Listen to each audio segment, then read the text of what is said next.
I love you guys from El Salvador. Please understand this is not a knock on your country. This is a foreigner telling the truth about their experience here at an Airbnb in Tecla. Good morning, my people.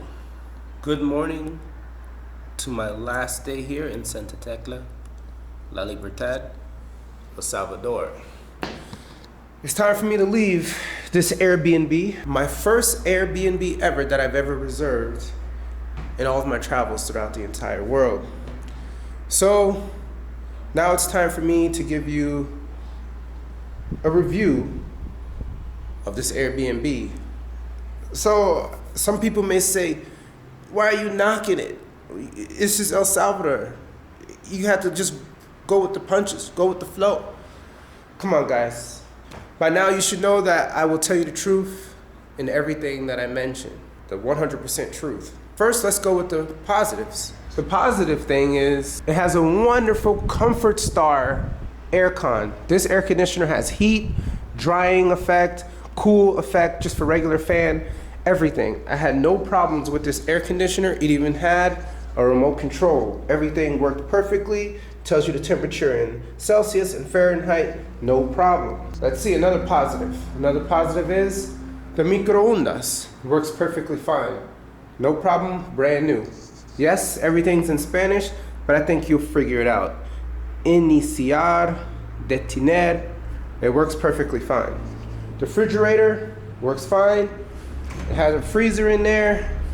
Everything works beautifully, no issues. We also have, I don't know what you call that, calientar, a range top, that works, a sink. We have some dishes down there if you need it. And, you know, they didn't really leave any soap for it, but you know, you got some type of crushed up detergent, so I guess that's something, but at least they have a sink.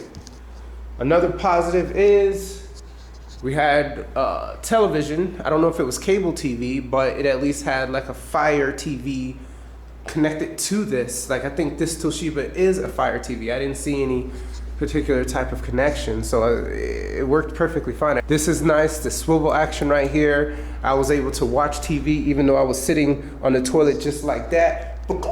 And it worked perfectly fine. I could hear everything from the toilet. Good amount of outlets. Everywhere you want it to go. Inside of here, it had an outlet. It had an ironing board. I didn't see an iron, but I didn't really need to use it. What else? Bathroom. That's pretty much all I can say about the positives because there's not a lot of positives coming from the bathroom. Now let's get to the negatives. Oh my goodness.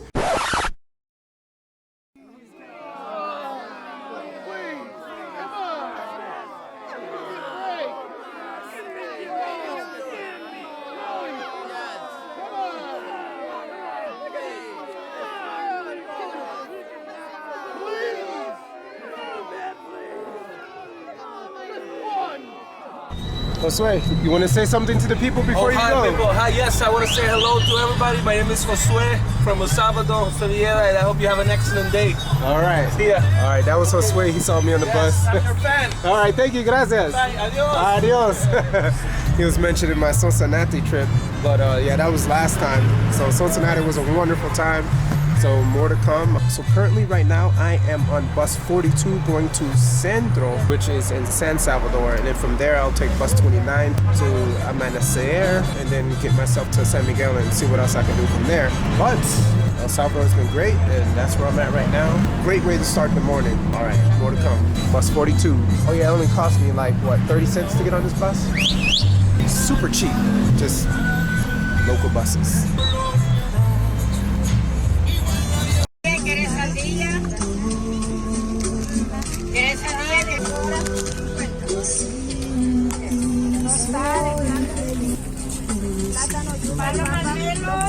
¿Quieres piña? ¿Quieres papaya? ¿Sandía? What you selling? ¿Quieres mango? ¿Qué le doy? She ain't selling nothing. Etiqueta.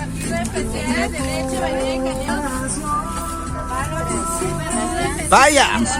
On my way to San Miguel, boy. Adventures coming up. Hola. ¿Cómo estás? Oh yeah, top of the line, baby, top of the line. So I made it in San Miguel, El Salvador, all the way from Terminal Nueva, Amenacer, and the first thing someone said to me was, ¿Qué buscaba?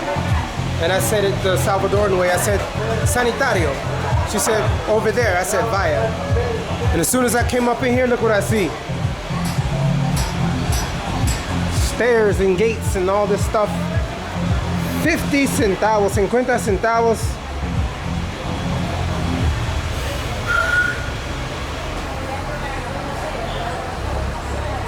I'm just gonna have to wait. I'm going to Pollo Campestre or something. We don't do that. I'm not paying to pee. That seems like the price went up too. What's up with that? I swear I remember last time I came here, I swear it was free. But now they got a section and you gotta pay 50 cents. Nah, I ain't about that, cuz. San Miguel, I'm here. Until I leave. That's pretty much all I can say about the positives, because there's not a lot of positives coming from the bathroom. Now let's get to the negatives. Oh my goodness. Woo! Let's go step number one. This is the biggest issue I had. You see this towel on the floor. I don't like to put nice towels on the floor, but guess what happened? Here in the summer season of El Salvador, sometimes you have torrential rains. It rained a lot during my 4-night stay here. The rain, for whatever reason, decided to rain like diagonally. It didn't come straight down, it came diagonally. So when it came diagonally, guess what happened? It would hit up against this glass. You say, whatever, it's properly sealed, right? No. When the rain came, this does close, but either way, it's not a perfect seal, as you can see. The rain would come underneath these seams, all right here. And the water was pooling, coming out all right here, and I had to put a towel. For whatever reason, it came straight from under here all the way there. So the towel was the only way to protect it. So then you say, oh man, okay, well I guess that's somewhat okay. Nah. Now let's look at the window. Same thing. Whoever designed this window did not do a very good job. Look at this. It has no caulk, no seal, no nothing. So when the rain came, it came and it was hitting against the bed. The whole bed was wet. This was wet. My head was wet. I was like, yo, what's going on? This was wet. This was wet.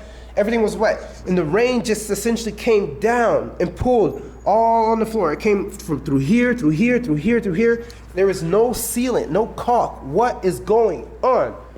So that was a big letdown. So that means every time I left or whatever, I would come back with a pool of water, and I had to use this one towel to just try to mop up that water. So that was a big disappointment. It's not about the country, it's about whoever did this. I'm sure no matter where you go, they should know to seal the window, especially if you're in a concrete structure like this. Come on, man. I'm not in the woods of Madagascar where they're doing it by straw and hay. You could caulk that, you know, it's simple things. Okay, so this is pretty much how they live. Hello. So we see like a battery back there, and we see the kids. Hello. And we see how the palm trees are constructed. And as you see, we have more straw, and we have some nets if they need it for fishing. Pretty much you can see everything is pretty much made by hand. This here is 2023, but this is how they're living. Let's watch out for that zebu. You never know. They're gonna come around and hit you. Another issue with this place is, let's see. This doesn't really bother me. This says if you need to use water, plug the cable into the outlet. When finished using the water, please disconnect from the outlet. So this, it seems somewhat of a pump. I don't know. I don't really know the purpose of that. Some electricity coming through here causes water to come. I don't know. But the big issue is here in Santa Tecla, they have like rolling water outages or something like that. So I spoke to someone in Santa Tecla who lives here who stated that at around 11:30, the water is going to be shut off. So I'm like, really? Where? But they couldn't tell me where. So sometimes I would come in at around like 8:30, and I would find out when I would turn this water on, it would come down to just a trickle. This is normal pressure. But when I was using it, only like 2 or 3 of these lines would come out. And I was like, yo, So only one time I took a shower before 7:30 p.m. and then it was fine. And then I was able to use this little electricity thing here and it gave me hot water.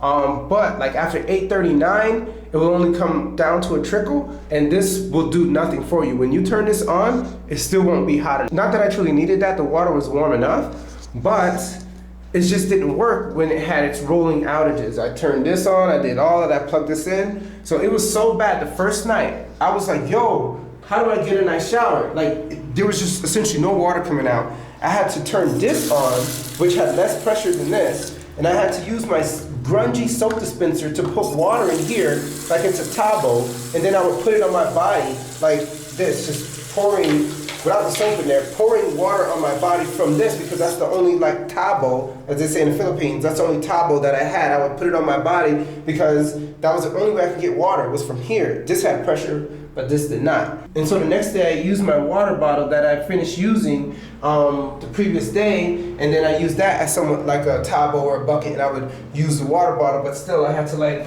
scrunch it down like this, turn it on, and then from there, I was using water from here, once again with less pressure than this, and then put it all over my body. So that was very frustrating to deal with. Yes, I understand it may not be their fault that the water pressure is low, but they should probably say something, because there are tanks up above here or whatever. So they should say, hey, probably after 8:30, you won't have water pressure or something. Say something to the people so they understand that they probably should take a shower earlier, whatever. They didn't say anything, I had to figure it out on my own. So I pretty much had 3 night showers here with the lowest pressure ever. And I had to use some alternative methods just to get water on myself. It was really, really bad. I've had more water pressure in the Philippines out in Mindoro than I had here in a nice structure like this. Good morning from Oriental Mindoro in the Philippines, where we take our showers and baths in an outside pit, but hey, it's refreshing. We have our pigs in the back. Baboy, magandang umaga. So neighbors are looking at me, but it's okay. This is how we do it. So in order to get a good shower, you actually keep your pants on up just like that. You don't really want to show yourself. We got the kids around. How you doing? Say hello. Hello. There we go. Just wash your face. And you do your body and everything like that. But you would actually try to seclude yourself. This is a flowing tap. It doesn't stop. It just keeps on flowing. It overflows, but it's okay. So very ingenious, I don't know, whatever the term is, but it works. Other than that, we have a leaky toilet. It's always running, as they mentioned when I first came in here. No big deal, that's not my issue. They need to fix that or they're gonna lose water. But other than that, this didn't really work. It only worked one time when there was water pressure, but when there was not a lot of pressure, the hot water thing didn't work at all. So, other than that, everything else was fine. Yes, we had some bugs come in because there's no ceiling on the door, so you'll see these moths that will come in out of nowhere. But they tried. You know, I know guys in the comment section are gonna be like, "What do you expect? This is $25 a night. Da da da. You should be fine with that." You gotta just listen to what I just mentioned. Just the little things like that, the water pressure, telling people about it, making people understand what they're coming up into, things like that. Caulking the seals. It doesn't really cost money to have little things like that. You see what I'm saying? So another big issue I found is just the name of this place and the way of trying to find it. So when you type in Airbnb, they don't really have a name. So it will say Ciudad Merliot. Okay, that's the neighborhood. So what is the true name of this place? It doesn't say anywhere. You don't know the true name of this place. Then when you get messages from the person, it says Precioso Loft. Then you say, okay, well, I guess that's the name of this place. But no, then you come here, and then you see the contraseña, and then it says La Fortaleza.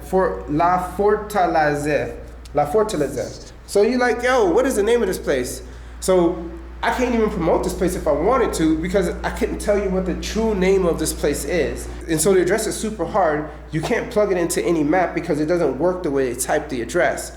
So I'll give you an example. So when you go to the details, it says getting there, and then it says Calle El Jabali 21. So you get that, but you can't plug it into the Google like that because it doesn't understand it as such. Then it says Polígono Poligno 1C, and it says Ciudad, Merliot, La Libertad, El Salvador. You see, when they write it like that, they're not writing the true city. The true city is Santa Tecla. And Ciudad Merliot is a neighborhood. So putting any of this into any GPS will just confuse it and it won't work. So the great thing is they did give me a pin, but the pin was like on another street across the way. And so we had to ask, me and Alex, when we came here, we had to ask people over and over, where is this place? Where is this place? And we was like, we kept asking, what's the Sinda, which is like the name for the street, but it doesn't use a Sinda. It uses Poligno 1C. But see, when you go downstairs and you look at the building doesn't say any of that. It says 21-1-C, but it doesn't mention Poligno downstairs.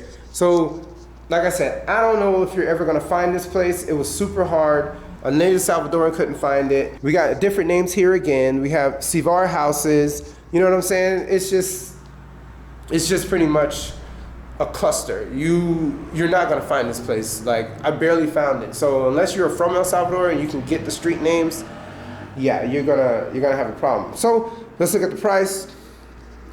So it was advertised at $25 per night. So I came here for 4 nights, so that's $100. Then it's $10 cleaning fee. Then it's $15.53 Airbnb fee. So when you divide that by 4, it's like $31. So you're really paying around $31 for this Airbnb. For me, it seems like I probably should have just got a regular hotel and I would have been a flat $25. So, and it still would have had all these things without an issue. Maybe even sometimes this or half of this. But either way, that's what you're dealing with is $125.53 for 4 nights. All right, guys, I'm done with Santa Tecla. I love you guys from El Salvador. Please understand this is not a knock on your country. This is a foreigner telling the truth about their experience here at an Airbnb in Santa Tecla. That's it. So on to my new adventures. Let's see if I can get to the middle of El Salvador once again, and I'll let you know what I'm getting into. All right, let's do it. So pretty much this is how it looks on the top of these buildings out here in Santa Tecla. All right, more to come.